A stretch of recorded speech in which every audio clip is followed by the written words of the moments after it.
we are dealing with electric as well as magnetic fields. And these electric as well as magnetic fields are vectors which exist in three-dimensional space. So if at all we want to analyze these electric as well as magnetic fields, we should be able to represent each and every point in space, as well as we should be able to represent vectors in this three-dimensional space. So because of that, we are doing a very brief review of the three-dimensional coordinate system, okay? And the purpose of this topic is to represent what? Represent first of all points, and the second thing is vectors, where in three-dimensional space, okay? And in this course, we will mainly discuss about three different types of coordinate systems. The first is called as the rectangular coordinate system.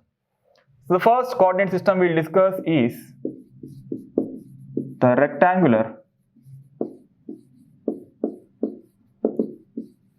coordinate system, which is also called as the Cartesian coordinate system.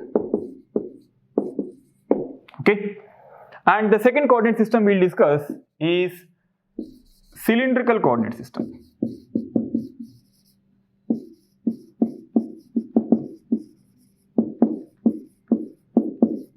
And the third coordinate system is the spherical coordinate system.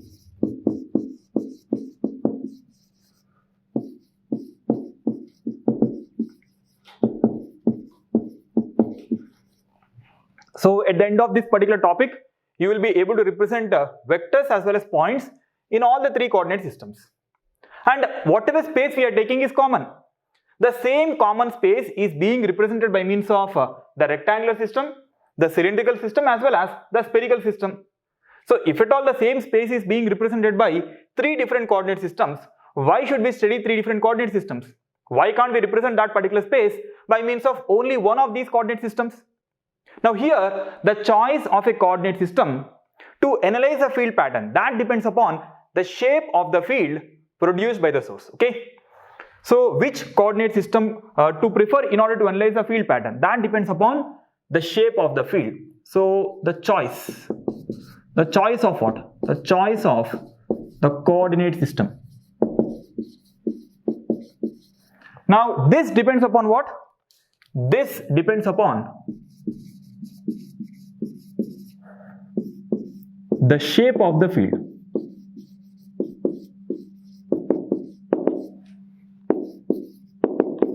Shape of the field produced by whom? Produced by source. Okay.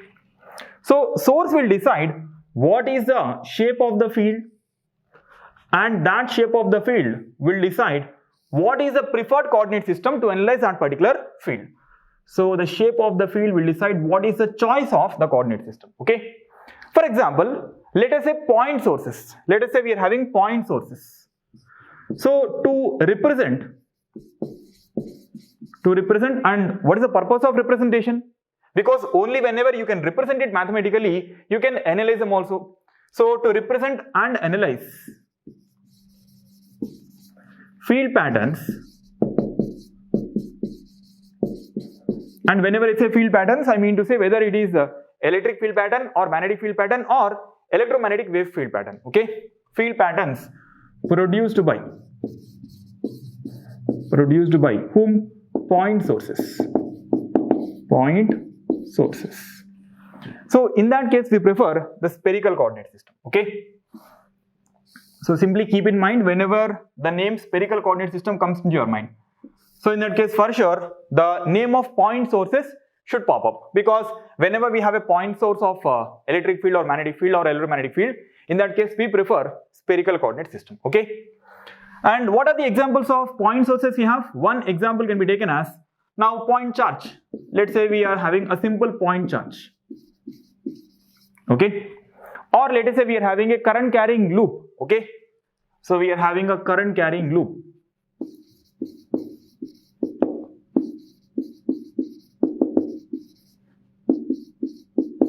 And the current carried by the loop is a constant current, let us say, okay? And thirdly, we have antenna. Let us say we have antenna, okay? Now a point charge will act as a source of electric field. this acts as a source of electric field, whereas a current carrying loop carrying a constant current acts as a source of magnetostatic field.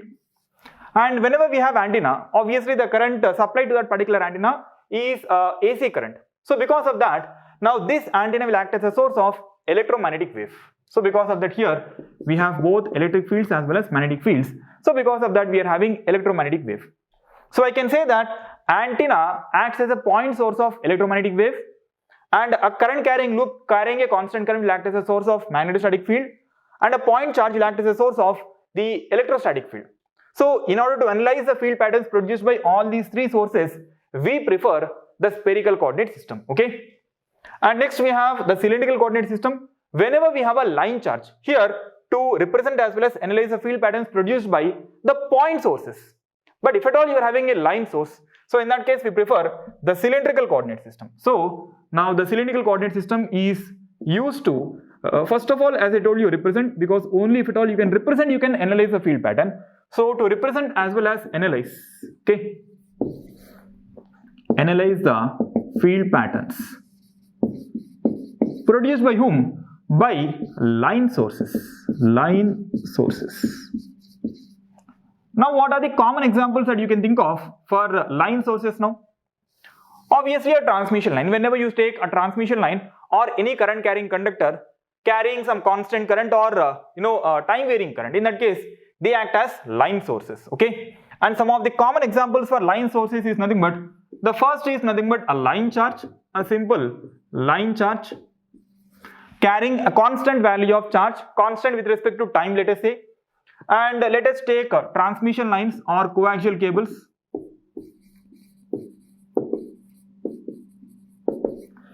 Now line charge will act as a source of what? It acts as a source of electric field. Whenever the magnitude of charge is constant, in that case a line charge will act as a source of electric field, and that too which source? A line source of electric field. Okay. And whenever we have a transmission line carrying a constant current, in that case it acts as a source of magnetostatic field. Okay. I am saying again, transmission line or coaxial cable carrying a constant current, in that case it acts as a source of magnetostatic field. But let us say you are having a transmission line or coaxial cable carrying a time varied current, in that case it acts as a source of electromagnetic fields. Okay. So if at all we want to analyze the field patterns produced by now these sources, in that case we prefer the cylindrical coordinate system. Okay. And where do we prefer the rectangular coordinate system? Wherever we have, now I hope you can understand, initially we have taken point sources, then line sources, then plane sources. Okay. So if at all we are having a field pattern produced by a plane source. Okay. So to represent and analyze fields produced by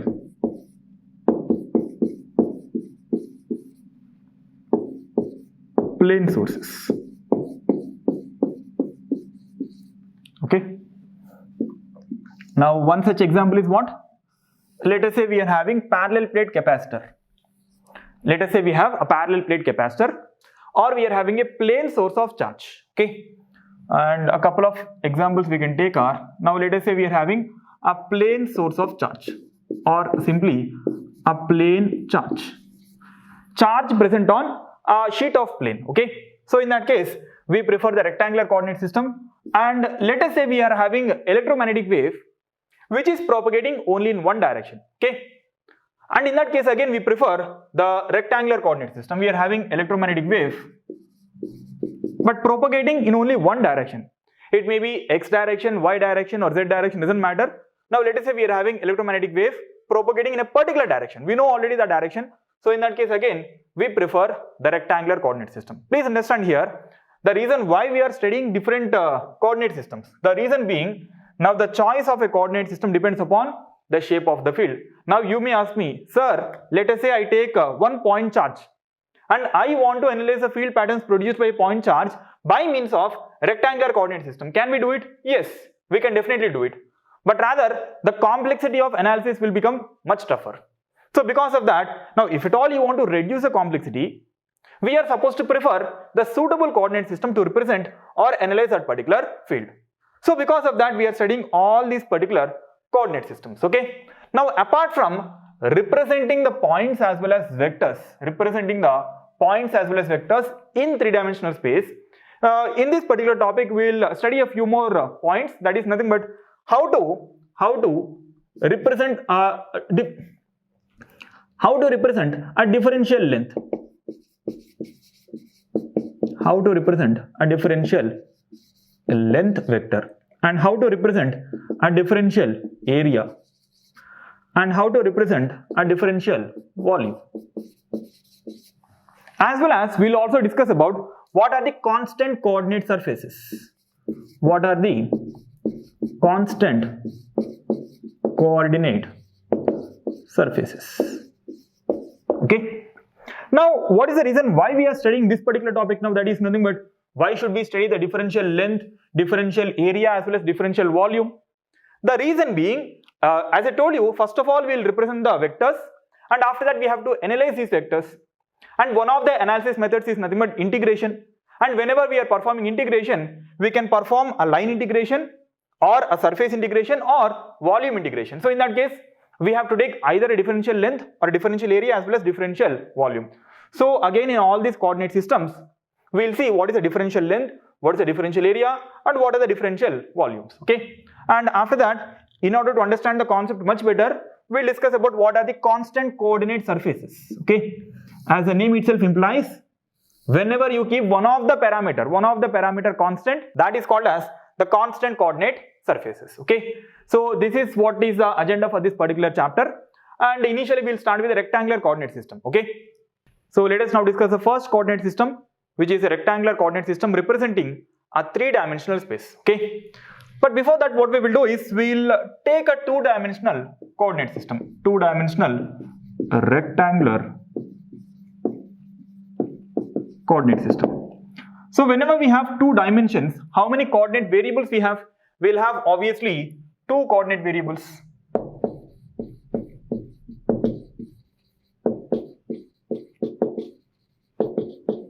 Okay, and let us call them as x as well as y. So they are x as well as y. And let us take the origin, which is a reference point. So let us say this is a reference point for us, and this is nothing but the direction in which the x changes, and this is the direction in which the y changes for us. Okay, and let us say you are representing one point. This is that point, which is nothing but p, and this p has a value of x naught as well as y naught. Okay, so what is the meaning of this x naught as well as y naught now? X naught is nothing but distance. Distance from what? Distance from the y axis. And similarly, what is y naught? Y naught is nothing but the distance of this point from where? From this particular x axis. Okay. So if at all you take a projection of this point P on the x axis as well as the projection of P on the y axis. Now please tell me what is the distance of this point from y axis now? This distance, and this distance is being called as x naught. Okay, and if this is x naught, obviously this distance also corresponds to what? This is x naught. Okay, and furthermore, what is the distance of this point from x axis now? I can say that is this distance now. And what is this distance now? This is called as y naught. The distance of the point from the x axis is called as y naught. Distance of the point from the y axis is called as x naught. And if at all this is y naught, obviously even this is nothing but y naught. Okay. So simply, if at all you want to find out this point, what you are supposed to do is move some x naught distance along the x axis as well as y naught distance along the y axis. In that case, what do you get? In that case, you reach this particular point. So can I uniquely represent this particular point now? Yes. In case of rectangular coordinate system, by specifying the values of x naught as well as y naught, you can uniquely define the point of P. Okay. Now we want to export the same concept to a three-dimensional space now. Okay. So now what we are doing is we are taking a three-dimensional system. Three-dimensional rectangular coordinate system. Obviously we'll have how many variables now? In this case we will have three variables. We'll have three coordinate variables because we are having three dimensions. Okay. Had it been one-dimensional system, in that case we require only one variable. Okay.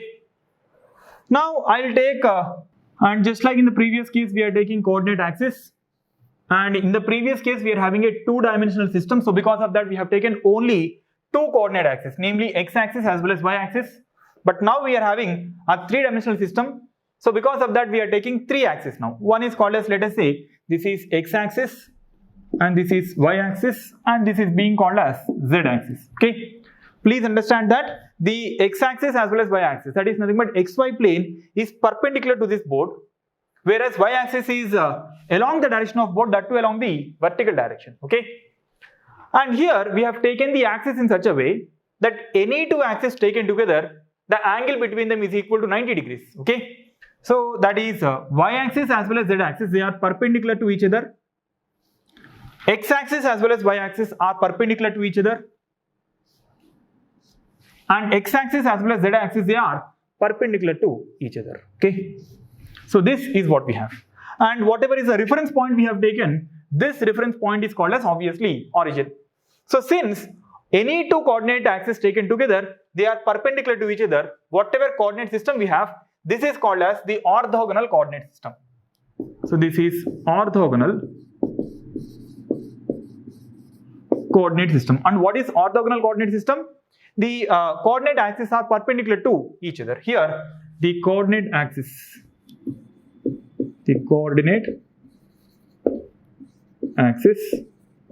are perpendicular to each other. Okay. And here our task is to represent a point. Let us say we are having a point, and that point is nothing but this point P, and we have to uniquely represent this particular point. And let us say I am representing this point by three terms.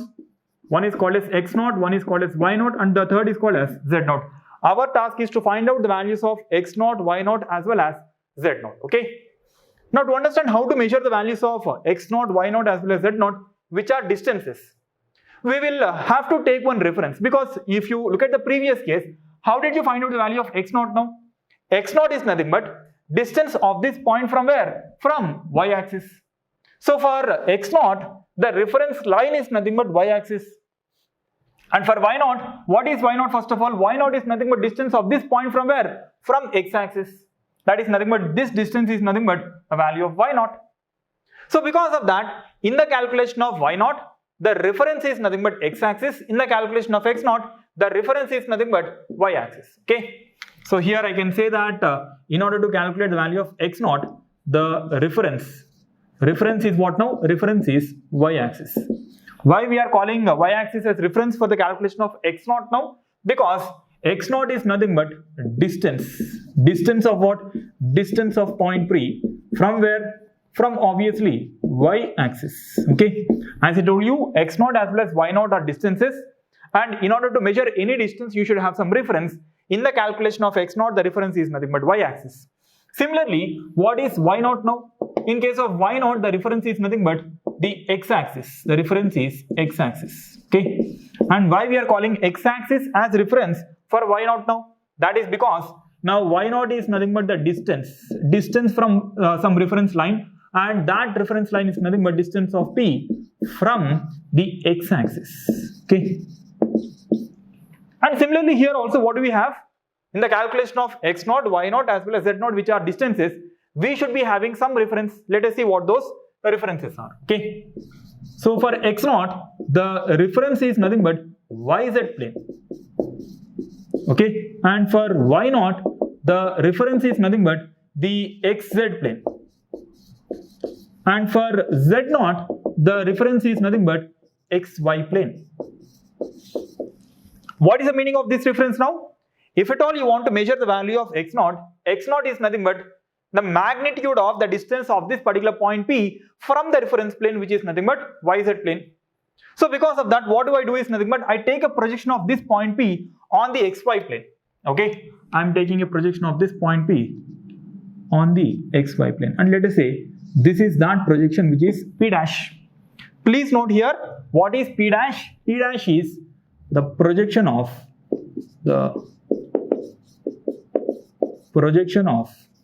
whom? Projection of P on where? On the xy plane. Okay. And what is this distance now? this distance, that is nothing but the distance of point P from xy plane, is nothing but z0. So this value is nothing but z0. Now if at all you are having the value of P dash, what is P dash now? Here, since the distance of P dash from xy plane is nothing but 0, I can say that the z coordinate for this particular P dash becomes equal to 0. But what about the x as well as y? They remain exactly the same. So I can call this as x0, y0 as well as 0. Okay. Now whenever you have the point P dash, now you can analyze the values of x0 as well as y0 by this particular two-dimensional analysis that we have done earlier. Okay.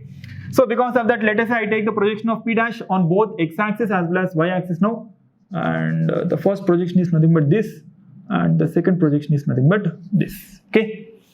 So because of that, what happens is the projection of P dash on the x-axis, that becomes equal to what now? That becomes equal to this entire distance now becomes equal to x0. And similarly, whatever is the projection of P dash on the y-axis we have, now this distance corresponds to what? This corresponds to y0. Okay.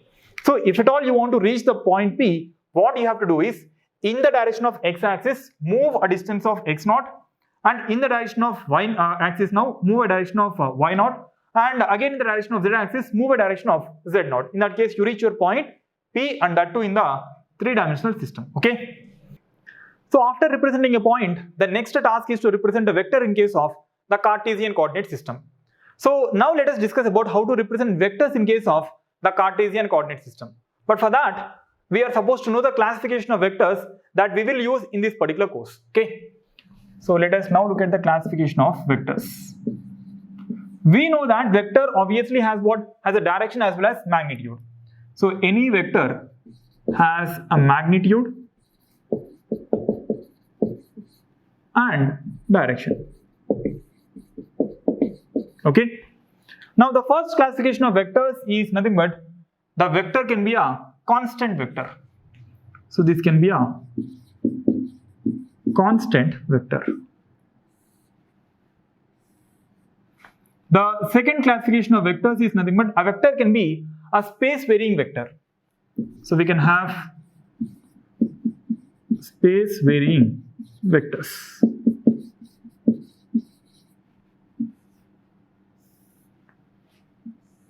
And a vector can be a time varying vector.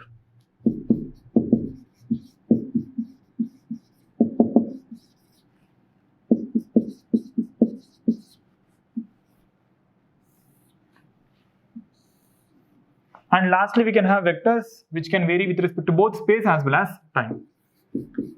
So space and time varying vectors.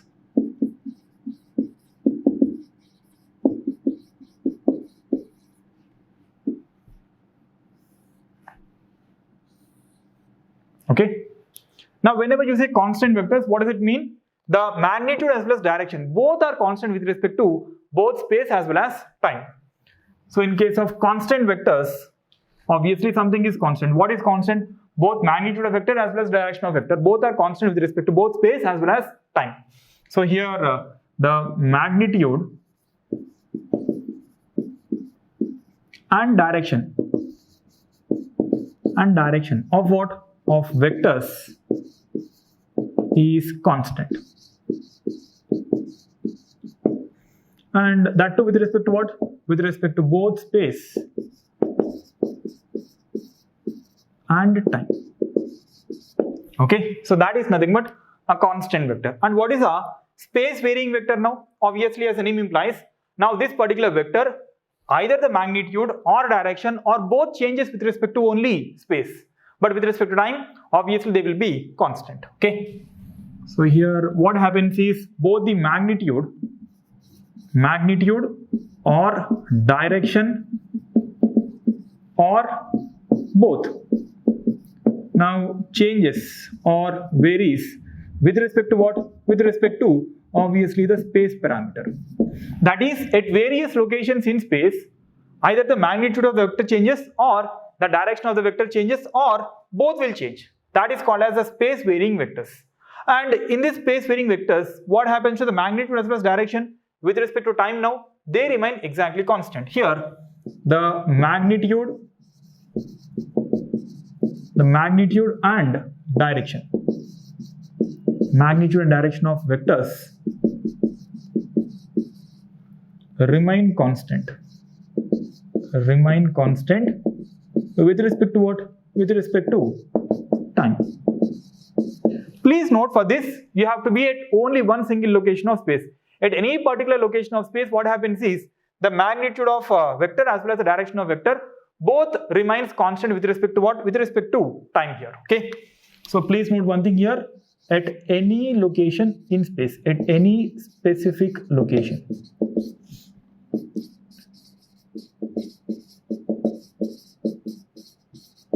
Okay. And furthermore, what is a time varying vector now?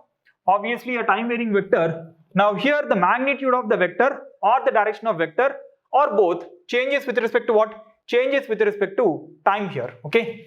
So here the magnitude or direction or both changes or varies with respect to what?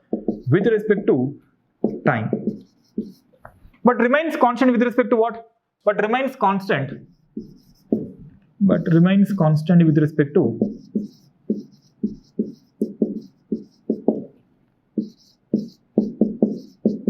space. Okay, with respect to space.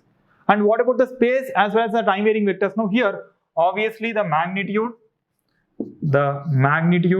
or direction or both changes what? Changes with respect to both space as well as and time. Please note here, both change with respect to both space as well as time now.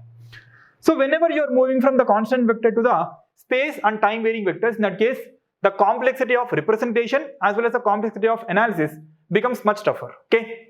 So initially what we will do is we'll always assume the constant vectors. We'll take the simplistic case in order to represent the vectors in case of, first of all, the Cartesian coordinate system. And slowly what we will do is we'll take the rest of the cases and analyze how the vector behavior looks like for us. Okay. So let us now see how to represent vectors in case of the Cartesian coordinate system. And like in the previous case, we are starting with a two-dimensional system and then we are exporting that idea to the three-dimensional system. So whatever vector we have taken is a very, very simple vector. Let us say this is a constant vector and this vector is called as a positional vector. Okay. So the vector we have taken is OP bar, and this vector OP bar in both the cases is being called as the positional vector, a very simple vector. And how do you represent this vector in this particular system? Like in the previous case, if at all we want to represent a point, we require a reference. Similarly, in this case also we require reference, and those reference vectors will be called as the unit vectors along the coordinate axis. Okay. So we are taking two reference vectors. One is called as x cap and one more is called as y cap. And what is x cap? First of all, x cap is a unit vector. And I hope you know what is a unit vector. It is a vector with a magnitude of 1. But what is the direction of this vector now? This is along the x-axis direction. Along what direction? Positive x-axis direction. Okay. And what is y cap? Y cap is again one more unit vector along what direction now? Along plus y axis direction. That is along the y axis direction. Okay. Now obviously this vector will have some length. Okay. And let us take the projection of this vector. So whenever you take the projection of this vector, what do you get? You are getting some magnitude now. And what about this magnitude now? You can call this magnitude as nothing but this is x naught. And again, whenever you take the projection of P on y-axis, we get one more point now. And that point corresponds to this point. And how much is this distance now? This is nothing but y naught. Okay. So whenever you want to go to this particular point, what is the direction you can take now? I can go along this particular direction now. And then along this direction. Okay. So because of that, now if at all I want to represent OP bar, how can you represent OP bar now? This OP bar becomes equal to, if at all I call this point as nothing but A, now this is OA bar plus AP bar, obviously. Okay. So we have split our actual vector into two components, and one component OA bar is along the x-axis direction and the second component AP bar is along the y-axis direction. Please understand, you can translate the vectors. Whenever you can translate the vectors without changing the direction, I can simply move this particular vector and place it here. So if at all I am moving this vector and placing it here, in that case, this vector is along the y-axis direction. So because of that, I can say that AP bar is a vector along the y-axis direction. Please look at the direction. This direction as well as this direction. Are they not same? Yes, they are exactly the same. And what is the magnitude of OA bar? Now, whenever you have any vector, you can represent this vector as what? Magnitude of OA bar into the direction of OA bar. What is the direction of OA bar now? This direction is nothing but x cap, which is nothing but the unit vector along the x-axis direction. Okay. And how do you represent AP bar now? That is nothing but magnitude of AP bar now into the direction of AP bar. What is the direction of AP bar now? It is nothing but y cap. Okay. And what is the magnitude of AP bar?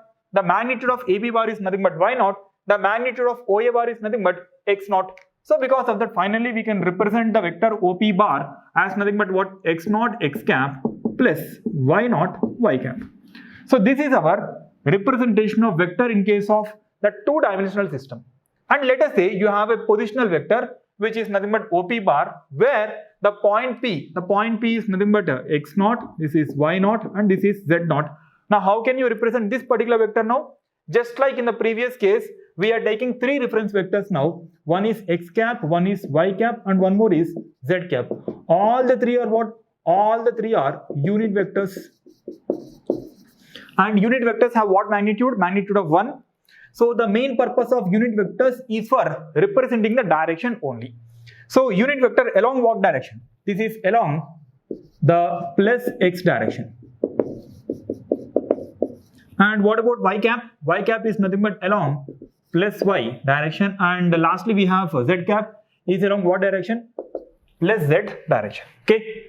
So this is the direction of x cap as well as y cap as well as z cap now.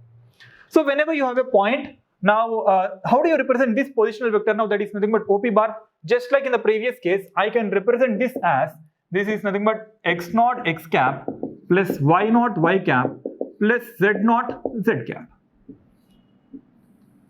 And whatever vector we have, first of all, this is a constant vector and this is called as the positional vector in case of the three-dimensional system. Whenever you are having a two-dimensional system wherein the point is nothing but x naught y naught, in that case we have represented this as x naught x cap plus y naught y cap. Here obviously we are including the third term which is nothing but z naught z cap. So this is how you represent the positional vectors in case of the Cartesian coordinate system. But let us say you want to represent some arbitrary vector which is not a positional vector. And for that I am taking one more point here. I am calling that point as nothing but q. Q has values of x, y, z to be equal to x1, y1 as well as z1. Okay. And I want to represent a vector which is nothing but PQ bar. How do you represent the vector PQ bar now? Obviously PQ bar is not passing through origin. So because of that, this is not a positional vector. Okay. And can I say that OQ bar is one more positional vector? Yes, definitely. OQ bar is one more positional vector. So because of that, what I can do is, whenever you take vectors in a cyclical order, the summation becomes equal to 0. So because of that, the summation of OQ plus QP plus PO, now that becomes equal to 0. So because of that, OQ bar plus QP bar plus PO bar taken in this particular cyclical order, now the summation of all these vectors becomes equal to what? Now that becomes equal to 0. So this becomes equal to 0. Okay.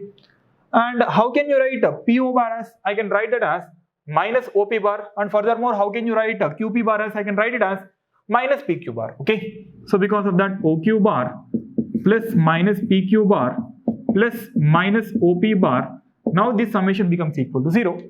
So whenever you take this minus PQ bar to the other side, what do you get now?